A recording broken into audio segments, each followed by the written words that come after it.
Jauh sebelum era satria berbaju zirah atau penakluk dunia modern, ada seorang jenderal yang namanya saja sudah cukup membuat kekaisaran Romawi gemetar ketakutan. Namanya Hannibal Barca, seorang ahli taktik jenius dari Kartago yang hampir saja mengubah takdir dunia barat selamanya. Kisahnya adalah epik tentang sumpah, keberanian, dan tragedi. Lahir di Kartago, di pesisir Tunisia modern, Hannibal tumbuh di tengah kebencian terhadap Roma. Ayahnya, Hamilcar Barca, seorang jenderal besar, pernah membuatnya bersumpah di atas altar suci bahwa ia tidak akan pernah menjadi sahabat Roma. Sumpah masa kecil itu membentuk seluruh hidupnya menjadi api yang membakar ambisinya. Sejak muda ia sudah ditempa di medan perang, belajar strategi langsung dari ayahnya di Spanyol. Ketika ayahnya wafat, Hannibal mewarisi bukan hanya pasukan, tetapi juga sumpah dan dendam.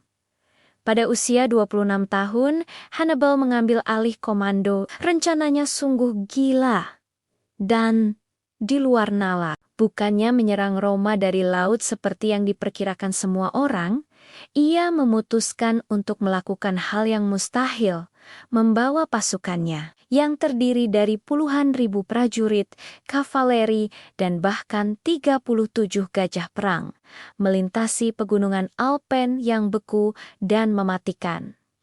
Perjalanan itu adalah neraka di bumi. Ribuan nyawa melayang karena kedinginan, kelaparan, dan serangan suku-suku lokal. Namun, Hannibal dengan karisma dan kejeniusannya berhasil menjaga semangat pasukannya. Ia makan bersama prajuritnya, tidur di tanah yang dingin, dan selalu berada di garis depan. Kemunculannya yang tiba-tiba di tanah Italia membuat Roma terkejut, bukan kepalang. Mereka telah meremehkan musuh mereka. Di Italia, kejeniusan Hannibal bersinar paling terang. Pertempuran demi pertempuran, ia mengungguli para jenderal Romawi. Di Tribia, ia menggunakan cuaca dingin dan sungai untuk menjebak legiun Romawi. Di Danau Trashimin, ia melakukan salah satu penyergapan terbesar dalam sejarah, menghabisi hampir seluruh pasukan konsul Romawi. Puncaknya adalah pertempuran Cannae pada tahun 216 sebelum Masehi. Ini adalah mahakarya taktis yang hingga kini masih dipelajari di akademi-akademi militer di seluruh dunia. Meskipun jumlah pasukannya jauh lebih sedikit, Hannibal menggunakan formasi bulan sabit yang jenius. Ia sengaja membiarkan bagian tengah pasukannya yang lemah mundur, menarik legiun Romawi yang terlalu percaya diri masuk ke dalam jebakan. Kemudian, dari kedua sisi, kavaleri dan infanteri terbaiknya mengepung dan menghancurkan pasukan Romawi dari belakang. Puluhan ribu tentara Romawi tewas dalam satu hari. Itu adalah kekalahan paling memalukan dalam sejarah Roma.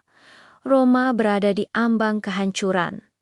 Namun, disinilah ironi nasib bermain. Meskipun memenangkan setiap pertempuran, Hannibal tidak bisa memenangkan perang. Ia kekurangan peralatan pengepungan untuk merebut kota Roma itu sendiri, dan jalur suplainya dari Kartago terputus. Selama lebih dari 1 dekade, ia dan pasukannya terdampar di Italia, bagai serigala yang mengintai di luar gerbang, tetapi tidak pernah bisa masuk. Roma, dengan sumber daya yang seolah tak ada habisnya, perlahan bangkit kembali di bawah kepemimpinan jenderal baru yang cerdik, Scipio. Scipio tidak melawan Hannibal di Italia. Sebaliknya, Ia menyerang langsung ke Kartago, memaksa Hannibal untuk kembali pulang demi mempertahankan tanah airnya. Di Zama, pada tahun 202 sebelum Masehi, dua jenderal besar ini akhirnya berhadapan. Kali ini, taktik Hannibal tidak berhasil. Scipio telah mempelajari semua strateginya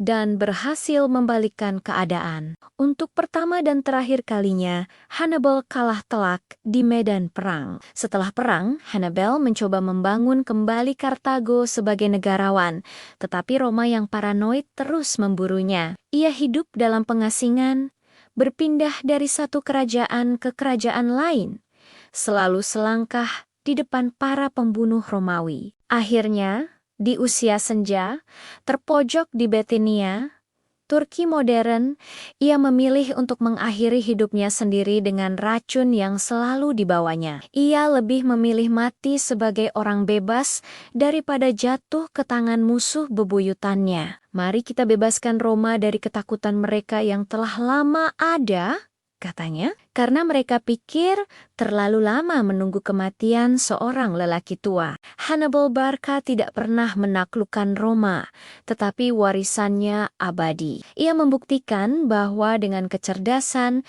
keberanian, dan tekad, satu orang bisa mengguncang imperium terbesar di dunia. Kisahnya adalah pengingat bahwa dalam sejarah, seringkali bukan pemenang mutlak yang paling kita ingat, melainkan mereka yang berjuang paling gagah berani melawan takdir. Terima kasih sudah menonton. Jika kalian suka dengan cerita sejarah seperti ini, jangan lupa untuk subscribe dan nyalakan lonceng notifikasinya. Sampai jumpa di video berikutnya.